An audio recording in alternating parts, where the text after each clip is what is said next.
Hello there! Welcome back to another video of Grimoire readings, with your host here, Blair! Today we'll be looking at the city factions. Factions. They've done more good than harm, by most calculations. In the city's earliest days, various factions vied for the hearts and minds of the refugee masses. Power struggles threatened to shatter an already tenuous existence. The following conflicts, known as the Faction Wars, brought the city to its knees. When the chaos grew intolerable, a gathering of guardians fought to end the conflict. The new peace brought a new order. The city consensus and the speaker ruled together, and their surviving great factions worked through civil channels to pursue their agendas. That order still holds today. But as the city reaches out into the frontier, the factions see new opportunities everywhere, and a chance to win over the guardians to their cause. Future War Cult. There is no future but now, no truth but war. While the origins of the Future War Cult are greatly debated, their mark has been found on ancient chambers and encampments throughout the system, dating them back to the late Golden Age. Though their secrets are vast, they have proven indispensable in our struggle against the darkness, earning them power and respect in the city consensus and among guardians. Ghost Fragment, Future War Cult, Record 343 Chasm 7887, Subject 22, admitted to the inner circle at 24 hours. A promising postulant. I regret to say he performed poorly. He was administered to the standard medication but refused to enter the device. Aren't people unpredictable? I suppose there'd be no point if they weren't, would there? He knows to keep silent. Record 343 Chasm 7888. Subject 23 entered the device at 11 hours. A clever girl from the core district, an artist before she joined the war cult. At 11:03, she reported a sensation of floating. At 11:06, a sensation of lights within the darkness of the device. Between 11:06 and 11:32, she reported these lights variously as white, golden, and blood red. At 11:32, she reported a sensation of someone taking her hand, a stranger, but also herself. 12 subjects have reported similar experiences. At 11:33, she reported the sensation we have called the opening of the veil. The device recorded temporal displacement of her consciousness to the order of 6 degrees. At 7, she began screaming. Brain scans near death. Removed from the device at 11:34. She believes without question that the device granted her a vision of the future, and that it was one of utter darkness. She thanked me for this enlightenment. She says it will make her stronger. Little ghost there in the corner of the sanctum. I see you blinking. Are you listening? Are you... End record. Record 343 Chasm 7889. The device at 12:22, and immediately the device reported displacement of this consciousness. Visions of war in the city in flames. Subject 29 worked the supply channels on the slip before he joined the war cult. By 12:27, he was babbling by and by. End record. Record 343 Chasm 7891. 47 human subjects, 11 report timelines in which the darkness has already prevailed. 13 report timelines in which the city has fallen. 23 babbled madness, hopeless, trapped. No wonder the device was abandoned. The human mind is too weak for it, too weak to look into the future, or to understand what it sees. What the situation calls for, little ghost, is a better sort of witness. We found you in pieces in Siberia, repaired you as well as we could. What do you say? Are you well enough to travel? End record.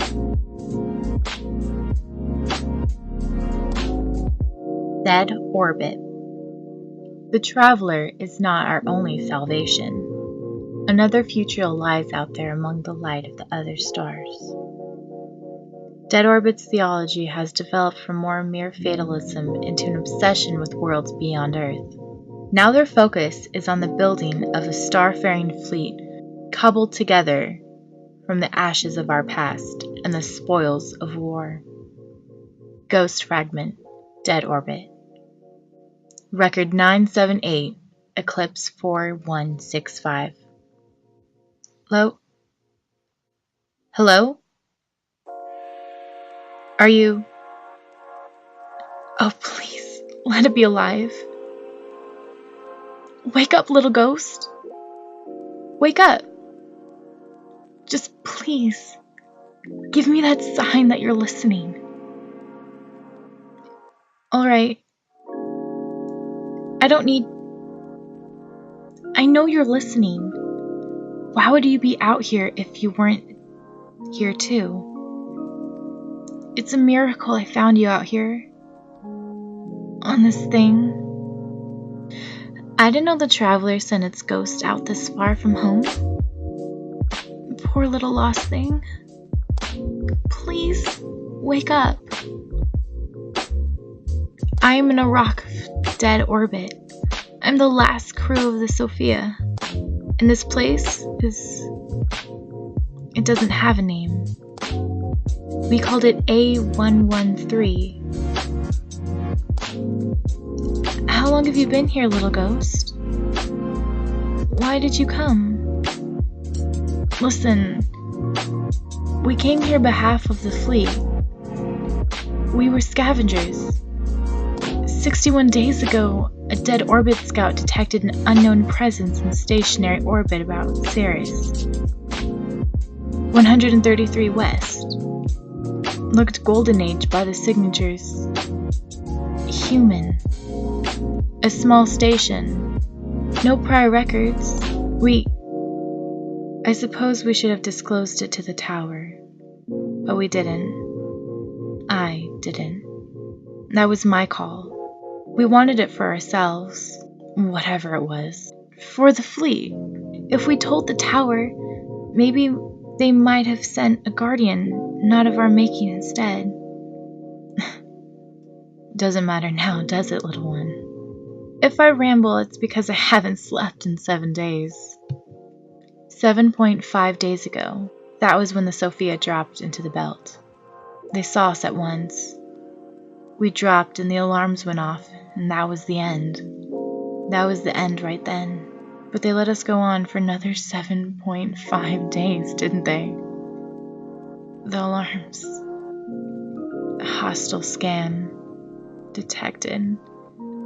An awoken ship had us in its sights just a couple 100 kilometers away. Like it had been waiting for us. It could have wiped us out of space right then, but instead it crippled our engines and our comms. And then for days, it played with us. Like a cat. We limped halfway around the belt, and it was always there. We abandoned the Sophia 1.5 days ago. We jumped ship for A113. I don't know what else to call it. I don't know what it was built for. There are these things, like keyholes. The rangefinders say they go on for thousands of kilometers. The others went inside and found, well, some of them are still screaming about the eye. All the other voices that come back are more terrible. There's salvage here, but I'll never come home. None of it. None of it except maybe you, little ghost. Wake up. Wake up. Go home. Tell them to strike A113 from the records.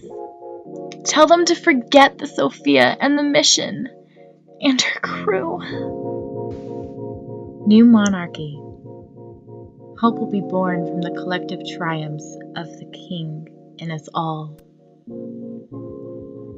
The new monarchy rose from the ashes of the faction wars with a simple, inconclusive guiding tenet. Together, we will rise. Leering of the fragile state of the city's politics, the new monarchy maintains a watchful eye on the speaker, the consensus, and the vanguard, seeking a leadership that will probably reign over the city and return our civilization to its golden age splendor. If that leadership can be found, then it must be created. Ghost Fragment, New Monarchy. The 7 tenets of the new monarchy. 1. To secure our walls against the enemy without. 2. To secure the rights and liberties of every upstanding citizen. 3. To sponsor the sciences of the city and to salvage the ruins beyond so that our golden age might be reborn. 4. To support the guardian orders by leading the city in technological innovation. 5. To support the natural harmony of the city and to actively dissuade any group or individual that might disrupt that harmony. 6. To hold all individuals, compacts, and alliances to the highest standards of productivity and right behavior. 7. To, by vote of the consensus, abolish the consensus and transfer ultimate power in order that the rights and liberties of all citizens be secured to a single sovereign and unimpeachable character.